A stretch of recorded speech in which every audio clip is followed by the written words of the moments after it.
Story के starting में देखते हैं एक सुंदर सा कैरेज। हमारी कहानी की विलन टीटी उसके अंदर बैठी हुई होती है। वह बाहर के नजारे को देखते हुए बोलती, वाह, मैं पहली बार राजधानी घूमने आई हूँ, ये वाकई में बहुत ही खूबसूरत है। महाराजी से नजारे को देखना हर रोज पसंद करते होंगे। हमारी फीमेल लीड सोफी उसकी बातों को सुन रही होती है। हंसते हुए बोलती है, मैं महल पहुँचने के बाद इसे हर दिन देख पाऊंगी। सोफिया बोलती है, मुझे इस बारे में पक्का नहीं पता है। ये सुनकर टीटी बोलती है, आप स्वस्थ नहीं लग रही है और मैजेस्टी, ये मेरी वजह से तो नहीं है ना? मैं सचमुच आपके साथ एक अच्छा रिश्ता रखना चाहती हूँ। सोफी अपने होठों को काटते हुए बताती है, मेरे पति की रखैल है। सीन कुछ दिनों पहले को होता है। सोफी को उसके सर्वेंट तैयार करी होती है। पीछे वाली सर्वेंट बोलती है, और मैजेस्टी क्या हुआ? मैं जब सड़क पे चल रही थी, एक बेहद आकर्षक आदमी ने मुझसे बात करना शुरू कर दिया। यह रूप बदलने वाला साम्राज्य है। वह एक तेंदुए के रूप में बदलने वाला प्राणी था। वह इतना आकर्षक था, हैरानी से मेरे बाल पंखों में बदल गए। मैं बताया जाता है वह एक गाने वाली पक्षी है। सुन के वे दोनों नौकरानी भी हंसने लगी। इसमें से एक व्हाइट आइज और ओरियल है, वह दोनों ही पक्षी हैं। सोफी खुद से बोलती है, हम इंसान हैं, लेकिन हमारा मूल स्वभाव जानवरों के अधिक करीब है। वही दिन था जिसने सेफ सिस्टर साम्राज्य में मेरे रहने के 5 साल पूरे होने का प्रतीक था।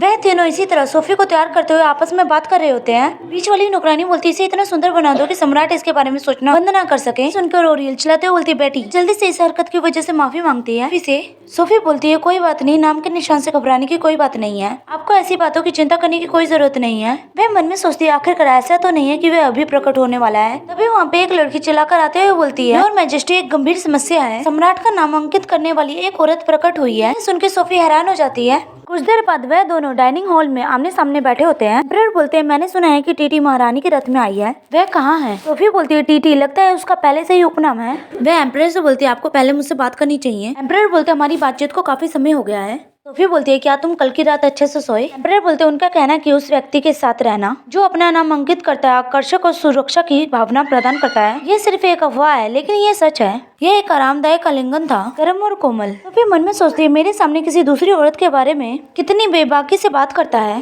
सोफी बोलती है, मुझे यह सुनकर बहुत ही खुशी हुई। उस स्थिति में महाराज ने भी क्या छाप छोड़ी थी? एम्परर अपनी लाल आंखों से सोफी को घूरते हुए बोलते, नहीं। सोफी बोलती है, लगता है इससे आपको परेशानी हो रही है। यह सुनकर कि वह महाराज का नाम धारण करती है, महारानी होने के नाते मैं बिना परेशान रहे नहीं रह सकी। एम्परर बोलते, बस इतना ही? सोफी बोलती है, और क्या होना चाहिए? एम्परर बोलते, मैं पहले जाऊंगा। सोफी बोलती है, हमारे साम्राज्य का सूर्य प्रकाशमय रहे। एम्परर बगैर कुछ बोले वहाँ से चले जाते हैं। सोफी अपने मुंह पर हाथ रखते हुए बोलती है, लालत है।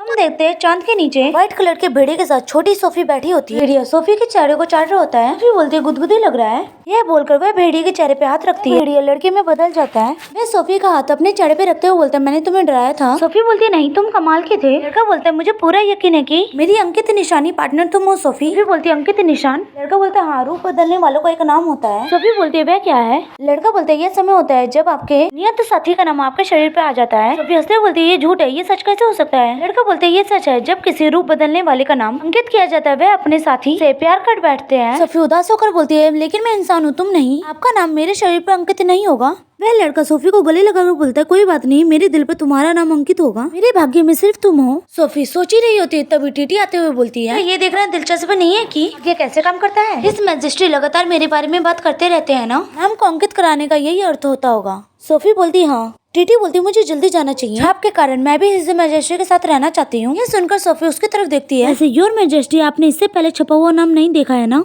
इस बारे में कैसा है? सोफी ये देख के हैरान हो जाती है। उसके सीनों के बीचों बीच एम्परर का नाम लिखा होता है। सोफी सोचती है, जो मेरे पास नहीं है। टीटी हंसते हुए बोलती है, मैंने कभी नहीं सोचा था ये यहाँ दिखेगा। आपको पता है ना, हिज मैजेस्टी को ये और भी ज्यादा पसंद है। ये कहते हुए वह हंस रही होती है। वह सोफी के करीब जाकर बोलती है, इसलिए और मैजेस्टी की अब चिंता न करें, से सम्राट का बिस्तर गर्म करने का काम मैं ही करूंगी तुम्हारे बदले में। यह बोलकर टीटी वहाँ से चली जाती है। जाते देख सोफी सोचती है, मैंने अभी क्या सुना? वह परेशान होती है। तभी वो ये देख के हैरान हो जाती है। एम्परर ने टीटी को गोद में लिया होता है। वह बोलते हैं, मैंने तुम्हें सावधान रहने के लिए कहा था, क्योंकि तुम ऊंचे पद पर हो। सोफी एम्परर से माफी मांगते हुए बोलती, मुझसे गलती हो गई। एम्परर सोफी को आता देख बोलते, लेकिन तुम दोनों साथ क्यों हो? टीटी बोलती है, हम एम्परर के रथ में आए थे, मैं आपको अचानक आकर सरप्राइज देना चाहती थी। एम्परर बोलते हैं, हम बार बार एक दूसरे से मिल चुके हैं, हम दोनों की इस तरह बातें करते देख सोफी बोलती है, मैजेस्टी, आप वापस क्यों लौटे? क्या आप कुछ और कहना चाहते हैं? एम्परर बोलते हैं, एम्परेस, पहले की बात के बारे में। टीटी हंसते हुए बोलती है, योर मैजेस्टी, मैं थोड़ा थक गई हूँ, क्या हम अंदर आराम कर सकते हैं? एम्परर बोलते हैं, ठीक है, और वहाँ से टीटी को अपने साथ लेकर चले जाते हैं। सोफी बस होने जाता हुए देखती रह जाती है। रात के वक्त आसमान में चांद की रोशनी छाई होती है। सोफी बगीचे में आ गई होती है, क्योंकि उसे नींद नहीं आ रही होती है। वह टीटी के बारे में सोच रही होती है। उसे आज के प्रताप से समझ आ जाता है टीटी उसे दुश्मन की तरह देख रही है। इतनी गलत इरादे, काफी समय हो गया है। ठीक है, मैं इस पद तक कैसे पहुंची? मैं अपने आप को हिम्मत देते हुए बोलती महारानी बनने पे ध्यान केंद्रित करो। तभी उसका कपड़ा हवा की वजह से उड़ जाता है। सोफी को ठंड लग रही होती है। वह आसपास देखते हुए सोचती है मैं यहाँ कैसे पहुँच गई। तभी कोई सोफी के पीछे आता है। वह उसे कपड़ा उड़ा देता है। वह आदमी बोलता है आपके कपड़े बहुत पतले हैं, तो ठंडी है। सोफी उसे देखते हुए सोचती है ये आदमी कौन है। वह उस आदमी से बोलती है तुम यहाँ क्या कर रहे हो। सोफी मन में सोचती है क्या ये मांसाहारी है शाकाहारी। हाल को देखकर ऐसे लगता है जैसे वह कोई राक्षस हो। आदमी बोलता है मैं महल में इधर उधर घूम रहा था, रास्ता भटक गया, मुझे आप रास्ता दिखा सकती है मैडम। सोफी मन में सोचती है इस आदमी को नहीं पता मैं महारानी हूँ। वह बोलती है ठीक है, मैं आपको अपने कोट उधार देने के लिए धन्यवाद देना चाहती हूँ। इसके बाद वह दोनों साथ में चलने लगते हैं। सोफी उस आदमी के हाथों में चोट का निशान देखती है। वह मन में सोचती है क्या वह बारबेरियन या अधीनता से लौटा हुआ सैनिक हो सकता है। सोफी उस आदमी से उसका नाम पूछती है। वह आदमी मुस्कुराते हुए बोलता है क्या आप मुझ में रुचि रखते हैं। सोफी बोलती है यह बहुत बड़ा मजाक है, आपको पता होना चाहिए इस हार का क्या मतलब है। वह आदमी सोफी के गले में हार देखकर बोलता है आप शादीशुदा हैं, खेद है, मुझे रोक्सन कह के बुलाओ। सोफी बोलती है आप सीधे रास्ते में जाएंगे, आपको किला दिखेगा। रोक्सन सोफी की मदद के लिए उसे धन्यवाद बोलता है। सोफी को अगली बार कोट लौटाने के लिए बोलता है और बोलता है हम जल्दी मिलेंगे। सोफी उसे धन्यवाद बोलकर अलविदा करती है। वहाँ से जाते हुए सोचती है जल्दी ही मिलते हैं ना, ये आदमी जरूर विजय जयकार समारोह में शामिल होगा। सोफी वहाँ से चली जाती है। रोक्सन उसे जाते हुए देख रहा होता है।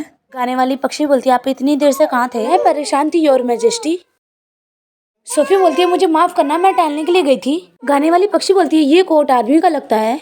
सोफी कोट लेते हुए बोलती है ऐसा कुछ नहीं है, जिससे वो हैरान हो जाती है। मैं अब सोने के लिए जा रही हूँ इसलिए तुम जा सकती हो। गाने वाली पक्षी बोलती है क्या आप ठीक हैं? आपने पहले कहा था कि आप पहले नहीं सो सकते, मैं गर्म चाय ले आऊँ। सोफी बोलती है अब मैं ठीक हूँ, मैं बहुत आराम महसूस कर रही हूँ। ये सुन के वह सर्वेंट वहाँ से चली जाती है। सोफी सोने के लिए अपने बेड पे आ जाती है। वह सोचती है रेनॉक्स, काले बाल और सुनहरी आंखें, वह एक विदेशी भूमि से लग रहा था। अगली बार जब हम मिलेंगे तो कोट लौटा दूंगी। हालांकि मुझे यकीन नहीं है कि हम एक दूसरे को फिर देख पाएंगे। यह सोचते हुए वह सो जाती है। अगली सुबह सोफी बोलती है आपने अभी क्या कहा? तुमने कहा कि मैंने टीटी को पीछे से धक्का दिया। एम्परर बोलते हैं कि आप दिखावा करने वाली, आपको नहीं पता। सोफी बोलती है क्या आप कल रिसेप्शन रूम के सामने ठोकर देने की बात कर रहे हैं? ये सिर्फ एक हादसा था। एम्परर बोलते हैं जलन अच्छा नहीं है, खासकर हमारे बीच। ये सुनकर सोफी मुस्कुराते हुए बोलती है मैंने मिस टीटी को धक्का नहीं दिया। एम्परर बोलते वैसे टीटी सुरक्षित है, अभी इस मामले को नजरअंदाज करें। सोफी बोलती है ये अनदेखी नहीं है, मैं आपको बता रही हूँ कि मैंने ऐसा नहीं किया। एम्परर बोलते इसे बड़ा मुद्दा ना बनाए, अगर आप जिद्दी बनेंगे तो मुझे इस मामले को आगे बढ़ाना होगा। सोफी बोलती है कि आपके पास सबूत है? सबूत है कि मैंने उसे धक्का दिया।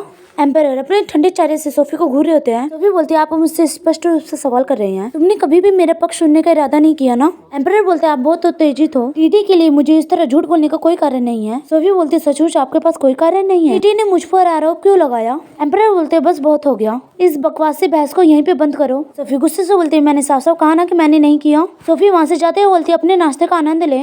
रात के वक्त चांद की परछाई झील में पड़ रही होती है। उस झील में देखने लग जाती है। सोफी बोलती है डेमनेस तुम कहाँ चले गए? तभी उसे पानी में रोक्सन की झलक दिखती है। वह पलटकर अपने बगल में देखती है। रोक्सन बोलता है हम दोबारा मिल गए। सोफी बोलती है तुम?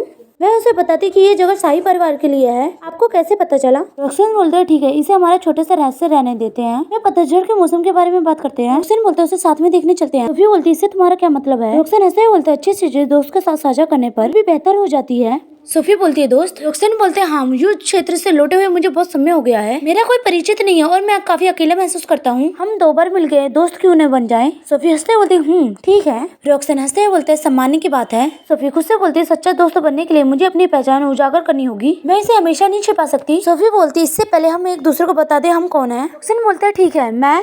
तभी टीटी की आवाज आती है वाह क्या ये महारानी नहीं है? मुझे उम्मीद नहीं थी कि आप यहाँ होंगी। टीटी को वहाँ देखकर सोफी हैरान हो जाती है। वह सोचती है टीटी महारानी के महल में क्या कर रही है। वह टीटी से बोलती है आपको यहाँ क्या लेकर आया है? वह मन में बोलती है रोक्सन को अब तक मेरी पहचान पता चल गई होगी। टीटी बोलती है हिज मैजेस्टी ने मुझे कहा था कि अगर मुझे कोई जगह पसंद आ जाए तो मैं उन्हें बता दूं। मुझे लगता है वह मुझे देना चाहते थे। मैं किले के आसपास घूम रही थी और आखिरकार मैं यहाँ आ गई। झील बहुत ही सुंदर है, अगर हम सर्दियों में उन कांटों को हटाकर कैमेलिया के पौधे लगा दे। सोफी बोलती है ये मुमकिन नहीं है। सोफी बेचारी होने का नाटक करते हुए बोलती है क्यों नहीं, जब हमारी पहली मुलाकात हुई है महारानी मुझे यही बताती रहती कि मैं क्या नहीं कर सकती। सोफी मन में सोचती है अपनी स्थिति से संतुष्ट न होकर वह अब भी शाही पद पाने की लालसा रखती है। देवी ने ऐसी औरत को डोमिनेंस का चिन्ह क्यों प्रदान किया? सोफी बोलती है ये महारानी के महल के पीछे का हिस्सा है जहाँ केवल शाही परिवार के सदस्यों को जाने की अनुमति है। टीटी बोलती है सचमुच मुझे नहीं पता था क्या आपके बगल में खड़ा व्यक्ति शाही परिवार से है? सोफी कुछ बोलती से पहले रोक्सन बोलता है मैं महारानी का दोस्त हूँ। टीटी बोलती है महारानी का दोस्त, तुम दोनों यहाँ क्या कर रहे हो? रोक्सन बोलता है हम टहल रहे हैं। टीटी बोलती सर कहना अच्छा लगता है, मैं अभी अकेली हूँ, क्या मैं आपके साथ चल सकती हूँ? रोक्सन बोलते हैं ये मुमकिन नहीं है, मेरी दोस्त सिर्फ महारानी है। सोफी रोक्सन को देखकर मन में सोचती है व्यक्ति शालीनता से न करना जानता है। टीटी मुस्कुराते बोलती है अब मैं समझ गई आप दोनों के बीच का रिश्ता एक शैतानी मुस्कान के साथ बोलती है महारानी का एक प्रेमी है। यह सुनकर सोफी हैरान हो जाती है लेकिन वह दोनों टीटी को कुछ नहीं बोलते हैं। टीटी हंसते हुए बोलती है वह महारानी का प्रेमी है ना। सोफी को टीटी को देखकर बहुत गुस्सा आ रहा होता है। टीटी बोलती है राहत की बात है महारानी हम आपको अकेलेपन का अनुभव नहीं करने दे सकते। अफवाहों की चिंता मत करो मैं इतनी नासमझ नहीं हूँ कि फैलाऊं। सोफी अपने आप को शांत करते हुए बोलती है वह मेरा दोस्त है ना कि मेरा प्रेमी इसलिए आपने जो कुछ कहा है वह अपमान से कम नहीं है। टर्न की बात टीटी सोफी से माफी मांगती है। वह रोक्सन की तरफ देखते हुए बोलती है क्या ये सच नहीं है। सोफी सोचती है वह आंखें जब उसने डाइनिंग रूम में अपनी छाप दिखाई थी वह मासूम होने का दिखावा करती है लेकिन गहरे नफरत से भरा हुआ। रेनॉक्स बोलता है मुझे नहीं पता अगर आप खुद को मालिक के रूप में दिखाती हैं तो यह आपकी दिक्कत है। सोफी को उम्मीद नहीं होता रेनॉक्स ये बोलेगा। वह मन में सोचती है उसका बेहद ही दृढ़ पक्ष भी है। टीटी रेनॉक्स से माफी मांगती है जल्दी से वहाँ से चली जाती है। सोफी बोलती है तुम जानते थे कि ये एम्परर की रखेल है। रेनॉक्स बोलता है राजधानी में ऐसा कोई व्यक्ति नहीं है जो इन अफवाहों से अनजान है। सोफी रेनॉक्स की तरफ देखते हुए बोलती है एम्परर उस पर फेवर करते हैं। अगर आप खुलेआम इस तरह टीटी पर हमला करेंगे तो आप सम्राट की निशानी पे आ सकते हैं। रॉक्सन हंसते हुए बोलता है कि आपको मेरी चिंता है। ये सुनकर सोफी हैरान होते बोलती है ये तो अच्छा है। रॉक्सन सोफी के करीब आते हुए बोलता है क्या महारानी मेरी रक्षा करेंगी हमारी नई दोस्ती के प्रतीक के रूप में। ये सुनकर सोफी मुस्कुराते हुए बोलती है तो जरूर।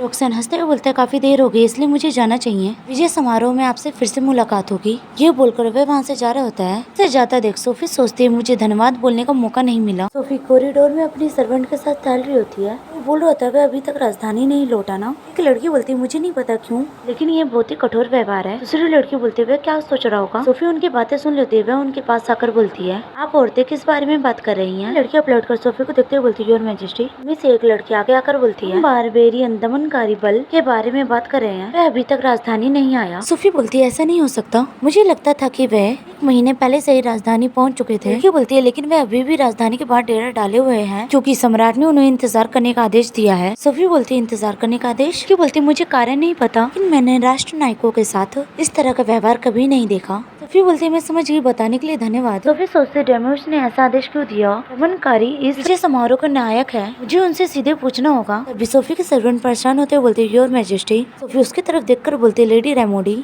रेमोडी बोलती है एम्परर डाइनिंग रूम में आपका इंतजार कर रहे हैं। सोफी बोलती है हिज मैजेस्टी। कुछ देर बाद सोफी डाइनिंग रूम में पहुंच जाती है। हम देखते हैं एम्परर की पीठ सोफी की तरफ होती है। सोफी बोलती है एम्परर आप बैठे क्यों नहीं हैं। सोफी की आवाज सुन के एम्परर पलट कर देखते हैं। सोफी बोलती है कोई बात है क्या। वह मन में सोचती है इतना परेशान क्यों दिख रहा है क्या इसका संबंध हमारी पहली हुई बातचीत से हो सकता है। एम्परर सोफी की तरफ आते बोलते हैं टीटी ने ये कहा उसने आपको झील पर किसी दूसरे आदमी के साथ देखा था। ये सुनकर सोफी मन में सोचती है अरे मैं भूल गई थी। बेशक टीटी इस बात का जिक्र करने का मौका नहीं छोड़ेगी। एम्परर से बोलती है तो क्या हुआ। क्या वह रोई और दावा किया कि उसका फिर से अपमान हुआ है। एम्परर बोलते किस तरह के रिश्ते के लिए झील पर मुलाकात करना सही होगा। क्या तुम दोनों गुप्त रूप से मिल रहे थे और टीटी ने तुम्हें रंगे हाथ पकड़ लिया। सोफी उसे समझाते हुए बोलती है क्या वह सिर्फ मेरा दोस्त है। एम्परर बोलते हैं एक औरत और आदमी के बीच दोस्ती यह तो हैरान करने वाला है। सोफी बोलती है मेरे लिए मुमकिन है शायद योर मैजेस्टी के लिए नहीं। सुन के एम्परर गुस्से में हो जाते हैं। सोफी बोलती है इससे भी जरूरी बात यह है कि मैं आपसे मिलने वाली थी। एम्परर बोलते किस लिए। सोफी बोलती है कृपया दमनकारी बल के लिए इंतजार करने का आदेश रद्द करे। एम्परर बोलते हैं ऐसा मामला नहीं है जिसमें महारानी को दखल देने का अधिकार है। सोफी बोलती है नहीं वह मेरे भी लोग हैं जितने तुम्हारे। आप और ड्यूक लियोपोल्ड के बीच चाहे जो भी भावनाएं हों वह एक ऐसा नायक है जिसने साम्राज्य के लिए सब कुछ बलिदान कर दिया। ये सुन के एम्परर गुस्से में अपना ऑरा छोड़ते हुए बोलते अपने शब्दों पर ध्यान दो। एम्परर को इतने गुस्से में देख सोफी घबरा जाती है। वह मन में सोचती है सभी खिड़कियां बंद है फिर भी उसके बाल हिल रहे हैं। भाई इसे डर नहीं लग रहा इसे तो उसके बाल हिलने की परेशानी हो रही है। अगर हमारे घर में इस तरह किसी के बाल हिले तो हम तो हनुमान चालीसा लगा देते हैं। सोफी सोचती है ये निश्चित रूप से उसके जानवर रूप में बदलने का संकेत है। एम्परर वहाँ से जाते बोलते हैं जो चाहे वो करो। उसे जाते देख सोफी मन में सोचते हुए इतने गुस्से में क्यों है। एम्परर कमरे से निकल जाते हैं। जाके सोफी को राहत महसूस होती है। आते हुए डेमोरी गेट खोलकर सोफी को देखती है। वह उसके पास जाकर बोलते हैं कि आप ठीक हैं। सोफी बोलती है लेडी डेमोरी दमनकारी बलों को यह सूचित करने के लिए पूरे द्वार पर एक संदेश वाहक भेजो कि उन्हें राजधानी में प्रवेश करने की अनुमति दी गई है। महारानी के आदेश के तौर पर मैं ये भी सूचित करूंगी कि उनकी रहने की जगह हो। डेमोरी सर झुकाते हुए बोलती मैं समझ गई और वहाँ से चली जाती है। उसे जाते देख सोफी मन में सोचती है लेकिन रॉक्सन महल में प्रवेश करने में कामयाब कैसे हुआ। वह दमनकारी बल का हिस्सा होना चाहिए। दूसरी तरफ महल के बाहर सैनिक टेंट लगा कर बैठे होते हैं। तब भी वहाँ पे कोई आता है। वो चिल्लाते बोलते दरवाजे खुल गए हैं। आखिरकार अनुमति मिल गई है यह सुनकर सभी लोग खुश हो जाते हैं। लड़का आगे आकर बोलता, कमांडर क्या वाकई में गेट खुल गए हैं? यह सुनकर वह लड़का हंसते हुए बोलता, हाँ ऐसा लगता है सम्राट को आखिरकार अक्ल आ गई। यह सुनकर वह लड़का बोलता, अगर आप राजधानी में प्रवेश करने के बाद भी इस तरह बोलते रहे तो विजय समारोह से पहले शाही परिवार का अपमान करने के आरोप में गिरफ्तार कर लिया जाएगा। वह लड़का अपनी कमर पर हाथ रखते हुए बोलता, मुझे गिरफ्तार करने दो। हमने 10 साल नरक जैसी जिंदगी बिताई और बदले में हमें ये मिला। वैसे लॉर्ड रॉक्सैन कहाँ है? वह लड़का बोलता, वेल तभी वहाँ पे रॉक्सैन आ जाता है, जिसे देख सब उसे ग्रीट करने लगते हैं। लड़का बोलता है, लॉर्ड रॉक्सैन आप कहाँ थे? गेट अभी अभी खुला है। सब बोलता है, मुझे पता है, मैं अभी वहीं से आया हूँ। लड़का बोलता है, आखिरकार एम्परर ने खोलने का निर्णय लिया। मुझे लगता था कि वह केवल विजय समारोह के दिन खोलेगा। रॉक्सैन बोलता है, ये एम्परर नहीं थे बल्कि एम्प्रेस थे जिन्होंने अनुमति दी थी। यह बात समझ में आती है, खुद महान एम्परर गेट खोलने की जहमत क्यों उठाएंगे? मत करो, उससे जरूर पछतावा होगा। यह बोलते है वो बहुत ही खतरनाक लग रहा होता है। लड़के को समझ नहीं आता अभी रॉक्सैन ने क्या बोला। रॉक्सैन दूसरी तरफ देखकर बोलता है, दमनकारी बलों के कमांडर के रूप में मैं आदेश देता हूँ राजधानी लौटे। यह सुनकर सभी लोग चिल्लाने लगते हैं। सीन विजय समारोह के दिन का होता है। अभी अनाउंसमेंट होती है, एम्परर और एम्प्रेस अंदर आ रहे हैं। सभी लोग उन दोनों की तरफ देखकर ताली बजाने लगते हैं। सोफी मन में सोचती है, सभी लोग हमें देख रहे हैं। रोमियोस द्वारा रखेल रखने के बाद ये पहला आधिकारिक कार्यक्रम है। वह इस बात को लेकर जरूर उत्सुक होगा कि हमारे बीच की दूरी बढ़ गई है। सोचते हुए वह सिंहासन पर बैठ जाती है। उसके बाद वह टीटी की तरफ देखते हुए सोचती है, मुझे उम्मीद थी कि डेमियोस टीटी को खास व्यवहार करेगा, लेकिन उन्हें राजघराने के लिए आरक्षित सीट देगा। मुझे खुद को संभालना होगा। इतने सारे लोगों के सामने ये नहीं दिखा सकती कि उसकी प्रेमिका मुझे परेशान कर रही है। उसके बाद शहनाई बजने लगती है। घोषणा की जाती है, दमनकारी के बल के कमांडर और इस विजय समारोह के नायक ड्यूक क्लाउड लियोपोल अंदर आ रहे हैं। सभी लोग ड्यूक की खूबसूरती देख कर हैरान होते हैं। लड़कियां तो उन्हें देख कर शर्मा रही होती हैं। सोफी भी ड्यूक को देख कर हैरान होती है, क्योंकि वह इंसान कोई और नहीं रॉक्सैन होता है। मन में बोलती है, रॉक्सैन? तो क्या रॉक्सैन वास्तव में ड्यूक लैपियोड था? लेकिन ड्यूक लैपियोड का नाम क्लाउड है। क्या ड्यूक के रूप में वह अपनी पहचान छुपाना चाहता था? रॉक्सैन की नजर सोफी पे होती है। एम्परर बोलते हैं, वेलकम बैक। रॉक्सैन बोलता है, मैं बारबन को पराजित करने के बाद लौटा।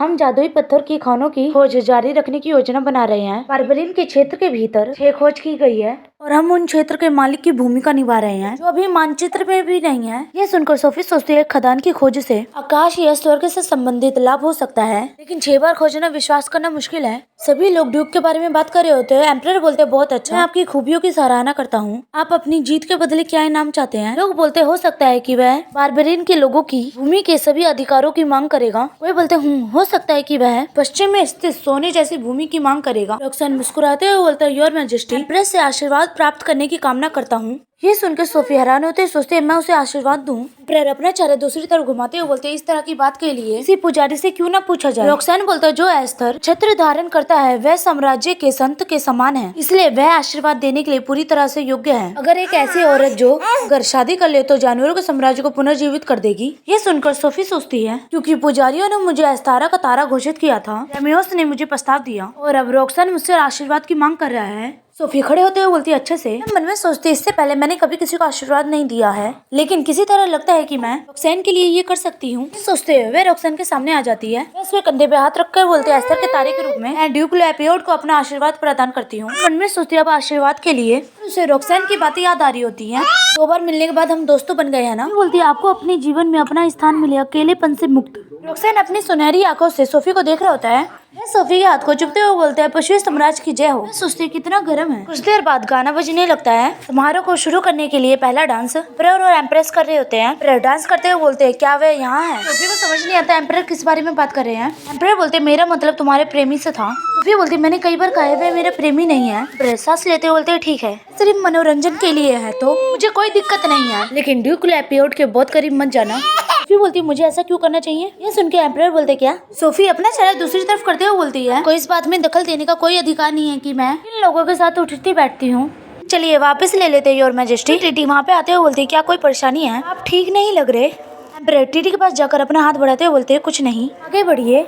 टीटी शर्माते बोलती है, ठीक है। दोनों को इस तरह बातें करता देख सोफी देख रही होती है। मैं मन में सोचती हूँ, क्या इसलिए कि तुम उसे पसंद करते हो? वह आपको मुस्कुराने के लिए मजबूर कर देती है, मेरे विपरीत। कुछ देर बाद एम्परर एक आदमी से बात कर रहे होते हैं और टीटी औरतों के साथ बात कर रही होती है। मिस एक औरत बोलती है, हेलो लेडी टीटी, मैं आपको देखकर कितनी खुश हूँ, मैं शब्दों में बयान नहीं कर सकती। हंसते बोलते, मैं भी आपसे मिलना चाहती थी। सोफी टीटी को देखकर सोचती है, ऐसा लगता है हर कोई उसे सुनने के लिए बेताब है। हंसते हुए बोल रही होती है, मैं इतनी बीमार थी कि डेब्यूट बॉल में शामिल नहीं हो सकी, लेकिन इतनी गर्मजोशी से मेरा स्वागत करने के लिए धन्यवाद। टीटी के पेरेंट्स खाते हुए बोलते हैं, ओ मेरी प्यारी टीटी, मेरी प्रिय बेटी। टीटी उनकी तरफ देखते हुए बोलती, मम्मी पापा। उन लोगों को देख एक लड़की बोलती है, एक प्रदेश जैसे संबंध रखने वाले रईस जो टीटी के प्रतिष्ठा का प्रदर्शन कर रहे हैं। दूसरी लड़की बोलती है, वास्तव में एक वयस्क औरत से शादी करना और उसके साथ प्यारी बेटी की तरह व्यवहार करना। ये सुन के पहली लड़की बोलती है, लेकिन ड्यूक लैपियोड, मुझे ये देखकर सचमुच हैरानी हुई कि यह मेरी कल्पना से कई ज्यादा सुंदर है। मुझे लगता था कि साम्राज्य में सबसे परिपूर्ण आदमी हिज मैजेस्टी थे, लेकिन मुझे ड्यूक ज्यादा पसंद है। हिज मैजेस्टी, खैर वह सुंदर है। वह दोनों खुश होते हुए बोलते, बिल्कुल सही, वह ज्यादातर औरतों से कई अधिक सुंदर है,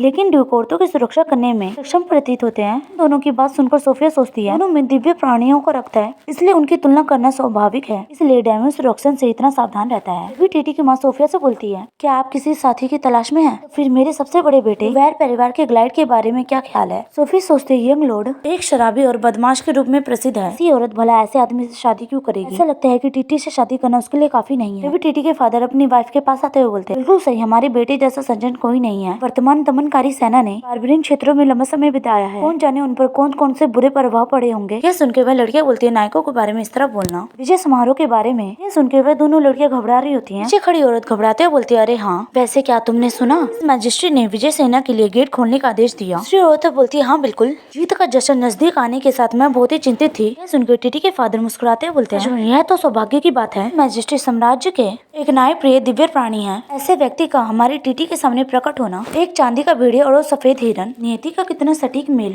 है ना टीटी? यह सुनकर टीटी मुस्कुराते हुए बोलती है, दरअसल मैंने ये अनुरोध किया था कि दमनकारी सेना को राजधानी में प्रवेश करने की अनुमति दे। यह सुनकर सोफिया हैरान हो जाती है। वह सोचती है, ये बकवास है, मैंने ही गेट खोलने का आदेश दिया था। इतने भोले भाले चेहरे के साथ बेशर्मी से झूठ बोलना। यह सुनकर दूसरी ओर टीटी के पास आते बोलती है, हे भगवान, क्या ये सच है? मुझे नहीं पता था कि आप इतने विचारशील हैं। यह सुनकर टीटी मुस्कुराते बोलती है, ऐसा कुछ नहीं है, उन्होंने साम्राज्य को गौरव दिलाया। मैं चाहती थी कि बस उनके साथ निष्पक्ष व्यवहार किया जाए, इसलिए मैंने हिज मैजेस्टी से विनती की। यह सुनकर कोई चिल्लाते बोलता है, क्या कहा तुमने? पलटकर आवाज की दिशा में देखते हैं, वहाँ पे वही लड़का होता है जो बोलता है, गेट खोलने का आदेश महारानी ने दिया था। यह सुनकर टीटी और वह औरत हैरान होते हैं। वह लड़का रोक्सन की तरफ देखकर बोलता है, क्या ये सही नहीं है रोक्सन? रोक्सन बोलता है, हाँ, ये सब महारानी की बदौलत हो पाया है। लड़का बोलता है, बात यहीं पे खत्म होती है, महारानी ने हमारे रहने की व्यवस्था भी की। रोक्सन बोलता है, जो लोग उपस्थित नहीं हो सके वह सभी महारानी के प्रति आभारी हैं।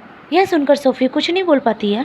यह सुनकर दूसरी औरत खुश होकर बोलती है, अस्तर के सितारे से यही उम्मीद थी। पहली औरत हंसते हुए बोलती है, जब से महारानी पशुओं के राज्य में आई है, तब से शांति के सिवा कुछ नहीं है। सभी लोग बोल रहे होते हैं, साम्राज्य की माता दयालु और बुद्धिमान दोनों हैं। ये सुनकर पीछे खड़ी टीटी घबरा रही होती है। तभी उन लोगों का ध्यान टीटी पे जाता है। बीच वाली औरत बोलती है, लेकिन क्यों? इस मैजेस्टी की प्रेमिका ने इस तरह का झूठ बोला। ये सुनकर टीटी के घबराहट में पसीने छूट रहे होते हैं। टीटी मासूम होने का नाटक करते हुए बोलते हैं, अच्छा, मुझे लगता था कि मैंने हिज मैजेस्टी को जो बताया था वह पूरा हो चुका है। यह सुनकर वह लड़का हंसते बोलता है, ऐसा नहीं हो सकता, शक्तिशाली सूर्य तो महज कोरी बातों से विचलित नहीं होगा ना? ये सुनकर दो लड़कियां हंसने लगती हैं।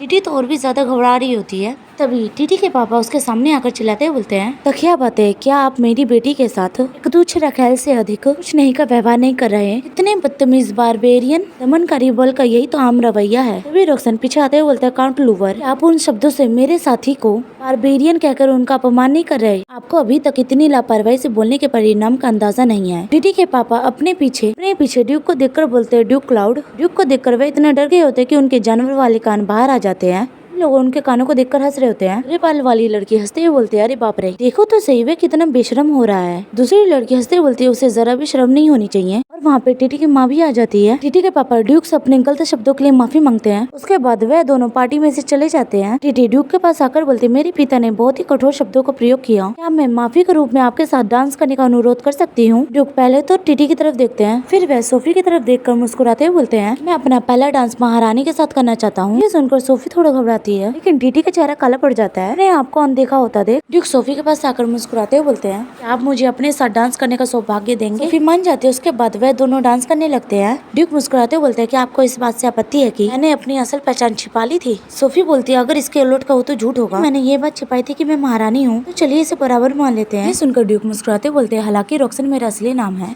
यह मेरे बचपन का नाम है, यह नाम मेरी माँ ने मुझे दिया था, यह नाम क्लाउड से अधिक प्रिय है। सोफी के कमर को पकड़ते बोलते हैं, इसलिए मैं चाहूंगा कि आप मुझे रोक्सन ही बुलाते रहे, फिर हम पहले दोस्त हैं। सोफी बोलती है अच्छा। वहीं दूसरी तरफ दूर खड़ा है एम्परर। उन दोनों को डांस करता देख बहुत ही ज्यादा गुस्से में होता है। देर बाद एम्परर और ड्यूक एक शांत जगह खड़े होते हैं। एम्परर बोलते हैं आखिरकार तुम जिंदा लौट आए रोक्सन। ड्यूक बोलते हैं ये सब आपकी वजह से मुमकिन हुआ है, योर मैजेस्टी, और साथ ही उस व्यक्ति की इच्छा शक्ति से भी। एम्परर बोलते इससे कोई फर्क नहीं पड़ता, आप कुछ नहीं कर सकते, आखिरकार आप बोल तो नहीं सकते ना। एम्परर ड्यूक के करीब आकर मुस्कुराते बोलते हैं सब कुछ खोते रहोगे, देखो अब मैं एम्परर हूँ और साम्राज्य की एम्प्रेस मेरी है। और वह ड्यूक के कंधे पे हाथ रखकर बोलते हैं आप जरूर थक गए होंगे, इसलिए वापस जाइए और अच्छे से आराम कीजिए। बोलकर एम्परर वहाँ से चले जाते हैं। एम्परर की बातें सुनकर गुस्से से अपने हाथों की मुट्ठी बांध लेते हैं। फिर तरफ टीटी के फादर कमरे में बैठ के चिल्ला रहे होते हैं। वे गुस्से से गिलास फेंक कर बोल रहे होते हैं धिक्कार है, बदमाश, रईसों के सामने मुझे अपमानित किया, उसकी हिम्मत कैसे हुई। उसकी पत्नी गिलास की परवाह करते हुए बोलती है आपको अंदाजा है कि गिलास कितना महंगा था? आपको किसी ने कहा था कि जंगली लोगों और इस तरह की बातों के बारे में लापरवाही से बोले। उसका पति उस पर चिल्लाते बोलते है तुम निकम्मी औरत, तुम अपने बच्चों को भी नहीं संभाल सकती और मुझ पर चिल्ला रही हो। लाइड ये तो मूर्खतापूर्ण है कि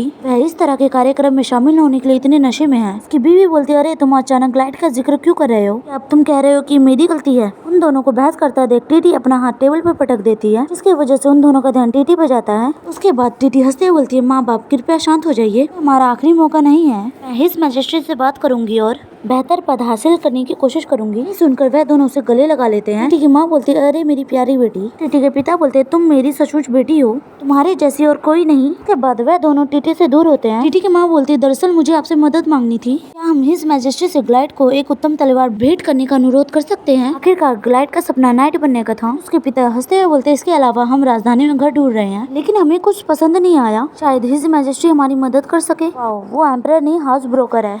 टीटी हंसते हुए बोलती है हिज मैजेस्टी के जल्दी आने की उम्मीद है, क्या आप कृपया चले जाएंगे? ये सुनकर टीटी के पिता वो शराब लेते और वहाँ से दोनों चले जाते हैं। टीटी उनको जाते देख मुस्कुरा रही होती है, लेकिन वो अंदर ही अंदर बहुत ही ज्यादा गुस्सा कर रही होती है। वह उनके जाने के बाद पागलों की तरह अपने बाल नोचने लगती है और गुस्से में सामान तोड़ रही होती है। वह कमरे से बाहर निकलते हुए बोलते हैं लक्कड़ बग्गे कुछ न कुछ मांगते रहते हैं, खूब लोग हमेशा सबके सामने मूर्खतापूर्ण गलतियां करते रहते हैं। इतना गुस्सा करते देख सभी नौकरानियां डर रही होती है। टीटी उन पर चिल्लाते हुए बोलती है तुम किसका इंतजार कर रही हो, तुरंत सफाई करो। तीनों नौकरानियां कमरे की सफाई करने लगते हैं। तभी टीटी की नजर सोफी की नौकरानी पे जाता है। उसके बाद टीटी अपने पैरों से उसकी उंगलियां दबा देती है। उस नौकरानी को बहुत ही ज्यादा दर्द हो रहा होता है, पर वह अपने आप को चिल्लाने से रोक लेती है। टीटी उसे दर्द में देख मुस्कुराते हुए बोलती है अब मुझे आखिरकार थोड़ा बेहतर महसूस हो रहा है। वह दरवाजा खोलते हुए बोलती है गाड़ी तैयार करो, मैं हिज मैजेस्टी से मिलने जा रही हूँ। वह मन में सोचती है एक बार जब मुझे हिज मैजेस्टी का पूरा समर्थन प्राप्त हो जाएगा तो मैं उन बेवकूफों से छुटकारा पालूंगी। सीन एम्परर के कमरे का होता है। वह अपने बिस्तर पर लेटे हुए बोलते हैं क्या ये टीटी है? टीटी मुस्कुराते हुए बोलती है योर मैजेस्टी आप नहीं आए इसलिए मैं आपसे मिलने आई हूँ, क्या आप ठीक हैं? बोलते हैं वह एम्परर के बिस्तर पे बैठ जाती है। वह एम्परर को देखकर मन में सोचती है मैजेस्टी का सुडोल शरीर वह हमेशा से ही खूबसूरत था, मैं उसे अपना बना लूं। सोचते हुए वह एम्परर के करीब आकर बोलती है योर मैजेस्टी मैं इसी पल का इंतजार कर रही थी। एम्परर बोलते हैं ऐसे लगता है कि आप इस बात से नाराज है कि मैं आपसे मिलने नहीं आया, तुम हमेशा मेरे सामने इतने अच्छे से पेश आती हो किसी और से अलग। टीटी एम्परर की आंखें देखकर सोचती है वह महारानी के बारे में सोच रहा है। टीटी बोलती है क्योंकि तुम ही हो जो मेरे दिल में बसे हो, मैं हमेशा आपके हिरन रहूंगी। मन में सोचती है एक मूर्ख औरत तो तुम्हारे बिना कुछ नहीं कर सकती, तुम्हें कमजोर औरतें पसंद है। एम्परर का ध्यान टीटी के बने शरीर पर अपने नाम पर जाता है। वे उसे अपनी उंगली से छूते हैं। उसके बाद वह टीटी के गर्दन पे किस करने लगते हैं। टीटी मन में सोचती है अगर तुम मुझे मिल जाओ तो मैं तुम्हारे लिए कुछ भी बन जाऊंगी, कमजोर और मूर्ख औरत भी। बस थोड़ा और इंतजार कीजिए, मैं जल्दी ये सुनिश्चित कर लूंगी आप पूरी तरह से महारानी से दूर हो जाएं। विजय समारोह का तीसरा दिन आ जाता है। बहुत सारे लोग पार्टी में होते हैं, लेकिन सोफी एक कोने में खड़ी होकर सोच रही होती है मुझे थोड़ी देर तक रुकना चाहिए फिर मैं चली जाऊंगी, पर रोक्सन यहाँ नहीं है। तभी सोफी होश में आती है। मैं अपने चेहरे पे हाथ रखकर सोचते मैं क्या सोच रही हूँ, रोक्सन यहाँ पे नहीं है इससे क्या फर्क पड़ता है। तभी एक लड़का सोफी के पास आकर बोलते योर मैजेस्टी अगर आपको कोई दिक्कत ना हो तो मैं आपके साथ डांस कर सकता हूँ। सोफी सोच रही थी वह कौन है। तभी वहाँ पे चश्मे वाले लड़का आकर बोलते नहीं मेरे साथ। पहले वाला लड़का उस लड़के को देख कर परेशान हो जाता है। तभी वहाँ पे तीसरा लड़का आकर बोलता है योर मैजेस्टी एम्प्रेस मैं आल का दूसरा पुत्र हूँ, मैं यहाँ सर्वोच्च पद धारण करता हूँ। सोफी को समझ नहीं आ रहा अचानक यहाँ क्या हो रहा है। एक लड़की बोलती क्या वह अफवाह सच थी? दूसरे लड़के बोलती क्या अफवाह? यह अफवाह थे कि हर रात रानी के साथ अलग अलग आदमी महल में आते हैं। सोफी भी ये बात सुन लेती है। तभी वो लड़की सोफी के पास आकर बोलती क्या ये सच है महारानी जी? गुलाबी बाल वाली लड़की बोलती है अरे बाप रे। टीटी जो कुछ नहीं बोलती वह बस मुस्कुरा देती है। वह याद करती है तैयार होते वक्त उसकी नौकरानी बोलती है आप इतनी पीली क्यों हो गई लेडी टीटी, क्या कुछ गड़बड़ है? टीटी उदास होने का नाटक करते हुए बोलती है दरअसल कहते हैं कि महारानी हर रात अलग अलग आदमियों को बुलाती है, मुझे चिंता है कि अगर एम्परर को पता चल गया तो वह नाराज हो जाएंगे। यह नौकरानी हैरान होते हुए बोलती है क्या अलग अलग आदमी? टीटी बोलती अरे यह तो एक रहस्य है, इसलिए यह बात आपको किसी को भी नहीं बतानी चाहिए। वे दोनों लड़कियां टीटी की तरफ देखती है। क्या ये अफवाह भरोसेमंद है? वह उन्हें इस तरह के शब्द लापरवाही से फैलाने के लिए मना करती है। सोचिए अगर महारानी को पता चल जाएगा तो उन्हें कितना दुख होगा। गुलाबी बाल वाली लड़की बोलती है, मैंने इस बारे में नहीं सोचा था। लेडी टीटी आप कितनी दयालु हैं। टीटी बोलती है, बिल्कुल नहीं। हंसते हुए बोलते हैं, लेकिन अगर अफवाहें सच है तो वास्तव में राहत मिलती है। टीटी सोफी से बोलती है, किस बात की चिंता सता रही है कि मेरी वजह से महारानी को हर रात अकेले रहना पड़ सकता है। सोफी के पास कहने के लिए तो कोई शब्द ही नहीं होते हैं। तभी कोई चिल्लाते हुए बोलता, हटो। बेटी को धक्का लगने की वजह से वह फर्श पे जा गिरती है। उसे गिरा देख सोफी बोलती, बेटी। उसे उठाते हुए बोलते, क्या तुम ठीक हो? बेटी बोलती, योर मैजेस्टी एम्प्रेस। वह लड़का अपने सर पे हाथ रखे हुए बोलता है, आप रास्ता रोक रहे थे, बाधा उत्पन्न कर रहे हो। सोफी सोचते ये तो अल्कोहल की स्मेल है। सोफी बोलती, तुमने अभी मेरी नौकरानी को धक्का दिया। वह लड़का नशे में बोलते, तुम्हारी नौकरानी? वह शराब का गिलास आगे बढ़ाते हुए बोलते, अरे बाप रे, मुझसे गलती हो गई, मैं ग्लाइड लूवर हूँ। टीटी का भाई। सोफी बोलती, पहले तो मेरी नौकरानी से माफी मांगो। टीटी का भाई उस बात को नजरअंदाज करके बोलता है, मैंने सुना है कि आप हर रात अलग अलग आदमी के साथ अपने महल में बुलाती हैं। अगर आप मुझे अपने कमरे में बुलाते हैं, मैं गारंटी देता हूँ कि मेरी जगह कोई नहीं आएगा। ये सुनकर सोफी गुस्से से बोलती है, मैं आज तुम्हारी इस गुस्ताखी को नहीं भूलूंगी। टीटी का भाई अपना हाथ आगे बढ़ाते हुए बोलता है, नहीं ऐसा मत करो। इससे पहले कि वह सोफी का हाथ पकड़ पाता, कोई उसी का हाथ पकड़ के रोक देता है। हम देखते हैं वह ड्यूक होते हैं। वह उसका हाथ दबाते हुए बोलते हैं, तुम निडर मूर्ख हो। दर्द के मारे टीटी का भाई चिल्लाने लगता है। ड्यूक उसका हाथ छोड़कर बोलते, भाड़ में जाओ। टीटी के भाई की ऐसी हालत देखकर सब लोग डर रहे होते हैं ड्यूक से। सोफी सोचती है, रोक्सैन। ड्यूक सोफी के पास आकर बोलते हैं, क्या तुम्हें चोट लगी है? सोफी मना कर देती है। ड्यूक बोलती है, एक अजीब सी अफवाह फैल रही है। सोफी दूसरी तरफ देखते हुए बोलती है, अगर मैं सही तरह से व्यवहार करूँ तो यह मामला शांत हो जाएगा। मुझे इतना यकीन नहीं है। अफवाहों के बारे में जितने ज्यादा लोग बात करते हैं उतनी ही तेजी से फैल जाती हैं। आज भी ऐसी अफवाहों ने एक बार व्यक्ति को आकर्षित कर लिया है। क्योंकि बातें सुनकर वह कुछ नहीं बोल पाती है। सोफी के कमर को पकड़ते हुए बोलते, इसलिए मुझे इस्तेमाल करो। ये सुनकर सोफी का चेहरा लाल हो जाता है। वह बोलती, क्या? ड्यूक धीरे से बोलते, मैं सचमुच महारानी का प्रेमी बनूंगा। सोफी बोलती है, आप क्या कह रहे हैं? ड्यूक बोलते, अगर मैं तुम्हारे साथ रहूं, कम से कम जो अभी हुआ है वह ऐसी घटनाएं दोबारा नहीं होंगी। सोफी बोलती है, लेकिन तभी उसका ध्यान एम्परर पर चला जाता है जो नहीं देख रहा होता है।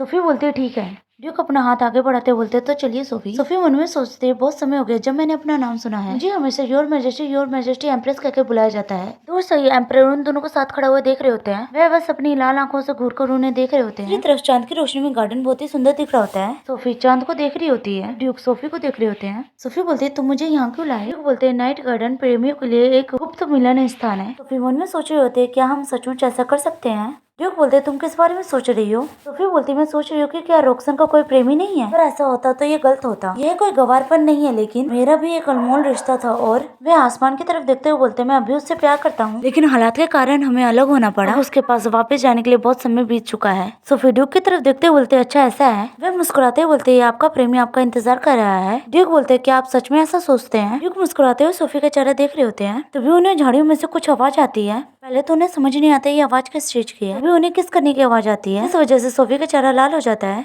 वह पलटकर सामने की तरफ देखने लगती है। ड्यूक मुस्कुराते हुए सोफी का चेहरा देख रहे होते हैं। सोफी की कमर पकड़ के अपने करीब कर लेते हैं। वह मुस्कुराते हुए बोलते हैं, अफवाहें फैलाने के लिए ये एक अच्छी जगह है। सोफी ड्यूक से पूछने जा रही होती है, कौन सी अफवाहें? तभी उसे समझ आ जाता है ड्यूक किस अफवाह के बारे में बात कर रहे हैं। ये याद करते ही उसका चेहरा लाल हो जाता है। ड्यूक सोफी के चेहरे के करीब आते हुए बोलते हैं, हमें भी पीछे नहीं रहना है। यहीं पे मैं स्टोरी खत्म करती हूँ।